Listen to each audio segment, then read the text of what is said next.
Plus यहाँ से SEC के फॉर्म में गर्म पानी जा रहा है किसकी तरफ, इंडियन ओशन की तरफ। तो यहाँ पे गर्म पानी काफी अच्छा खासा इकट्ठा होगा इंडियन ओशन के सदर्न पार्ट में, दक्षिणी हिंद महासागर में अच्छा खासा गर्म पानी अवेलेबल होगा, जो कि यहाँ से ट्रेड विंड्स ने इस तरफ भेजा है। अब क्या होगा, मानसून विंड्स इनके ऊपर से जब जाएंगी तो मानसून विंड्स को अच्छा खासा मॉइस्चर मिलेगा। ये पहले तो विंड्स ऐसे जाती हैं, फिर इंडिया की तरफ जाते टर्न ले लेती हैं। तो ये विंड्स गर्म पानी के ऊपर से होकर आई हैं, इसलिए इनके पास नमी होती है अच्छी खासी, और ये नमी लेकर और अच्छी खासी बारिश करती है इंडिया। ये हमने नमी बनाई और इंडिया में बहुत अच्छी बारिश होती है, भारी बारिश इंडिया आसपास के एरिया में, साउथ ईस्ट एशिया में, दक्षिण पूर्वी एशिया में। तो नॉर्मल कंडीशंस में ये हो रहा होता है।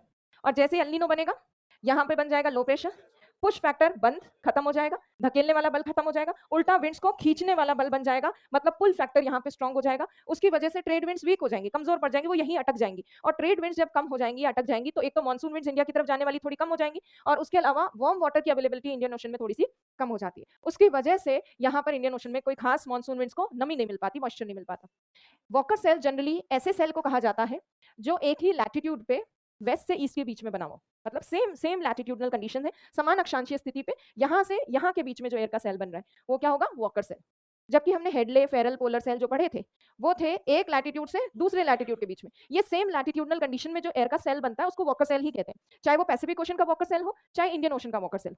जैसे पैसिफिक ओशन का वॉकर सेल होता है वैसे इंडियन ओशन का भी वॉकर सेल होता है, बट जनरली उसको हम बनाते नहीं है, और इसलिए नहीं बनाते क्योंकि बहुत कॉम्प्लिकेटेड हो जाता है। वैसे ये फिनोमेना इतने कॉम्प्लेक्स होते हैं, फिर और इसको डिटेल में जाए तो बहुत कॉम्प्लिकेटेड हो जाता है। फिर भी मैं आपको थोड़ा सा ब्रीफ कर देती हूँ। यहाँ से ऑस्ट्रेलिया से जो एयर उठती है ये उच्च वायुमंडल में जाकर पेरू के तट पे उतर रही है, बट यहाँ से राइज अप होने वाली, उठने वाली जो वायु है उसके पास एक और ऑप्शन है। यहाँ से उठने वाली वायु घूमकर और यहाँ पे जो हाई प्रेशर बना हुआ है मेडागास्कर हाई, वहां पे भी उतरती है, और उस मेडागास्कर हाई को और ज्यादा स्ट्रॉन्ग कर देती है, प्रबल कर देती है। तो इंडिया की तरफ जाने वाली मानसून पवनों की मात्रा, अमाउंट, तीव्रता बढ़ जाती है नॉर्मल कंडीशंस में। पर जब अल्नीनो बनता है तो अल्नीनो के टाइम पे यहाँ लो प्रेशर बन जाता है, और यहाँ लो प्रेशर बनते ही यहाँ फास्ट कन्वेक्शन ऑफ एयर शुरू हो जाता है, तेजी से वायु का संवहन। उसकी वजह से ये जो नॉर्मल कंडीशंस में धीरे धीरे वॉकर सेल चल रहा था, अब ये धीरे धीरे चलने वाला वॉकर सेल एकदम से सडन कन्वेक्शन जो शुरू हुआ उसकी वजह से रिवर्स हो जाएगा, पलट जाएगा वॉकर सेल, और वॉकर सेल की डायरेक्शन अल्नीनो के टाइम पे हो जाएगी एंटी क्लॉकवाइज, और यहाँ ऑस्ट्रेलिया के कोस्ट के पास एयर उतरेगी, और यहाँ ऑस्ट्रेलिया के कोस्ट के पास बन जाएगा हाई प्रेशर। इसलिए नहीं कि Australian current, east Australian current ठंडी हो गई, इसलिए नहीं, बट इसलिए क्योंकि पेरू के कोस्ट से जबरदस्ती वायु उतर रही है जो यहाँ पर जबरदस्ती वायु उठ रही है जो यहाँ पर उतर रही है।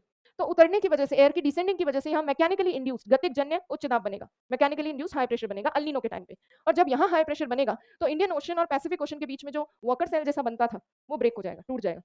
तो फिर यहाँ मेडागास्कर हाई में जो जितना स्ट्रॉन्ग हाई प्रेशर बनता था वो बन नहीं पाएगा, और फिर मानसून पवनें वापस से वीक हो जाएंगी। तो कुल मिला के हर तरह का इफेक्ट जो है एल नीनो का वो मानसून विंड्स को कमजोर करने का ही है।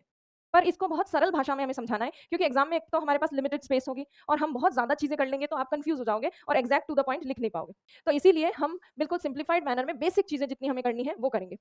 आप इसमें राजस्थान बोर्ड की बुक जो है जिसमें 11th क्लास की किताब है उसमें मानसून का एक चैप्टर है। ये मानसून हमारा खत्म हो जाए उसके बाद उस चैप्टर को एक क्विक रीडिंग दे देना, उसमें इतना सरल तरीके से बिल्कुल शॉर्ट शॉर्ट शॉर्ट कर रखा है, सब चीज बिल्कुल कट शॉर्ट। तो कभी एग्जाम में ऐसा होता है ना हम क्या लिखें, क्या छोड़ें, कैसे शॉर्ट करें, तो वो शॉर्ट करने का तरीका आपको वहां से मिल जाएगा। ठीक है, तो ये हम कर लेते हैं। ये करने के बाद अल्नीनो वगैरह हम कर लें, उसके बाद याद दिलाना मुझे आपको स्पेट की साइक्लोनिक थ्योरी भी करानी है, साइक्लोनिक थ्योरी या हाइपोथेसिस, थीसिस ऑफ स्पेट, ये मैं करवाऊंगी। मुझे अभी पहले अल्नीनो पे फोकस कर लेते हैं। तो ये अल्नीनो समझने से पहले हमने नॉर्मल कंडीशन समझी है, इसी के बेसिस पे अल्नीनो का भी सेम डायग्राम बनेगा, बट उसमें हम कंडीशन सारी रिवर्स कर देंगे। तो अभी ये डायग्राम समझ में आना नॉर्मल कंडीशंस का, एग्जाम में नहीं बनाना ये। एग्जाम में जब अल्नीनो पूछेंगे तो अल्नीनो का ही डायग्राम बनेगा, पर यहाँ हम नॉर्मल कंडीशंस को पहले समझ रहे हैं बेस को स्ट्रॉन्ग करने के लिए, फिर अल्नीनो कंडीशन को बनाएंगे। तो अभी आप नॉर्मल कंडीशंस बनाइए, सामान्य परिस्थितियां, ये पूरा डायग्राम ड्रॉ कीजिए, फिर मैं लिखवाऊंगी सामान्य परिस्थितियों को, फिर अल्नीनो करेंगे।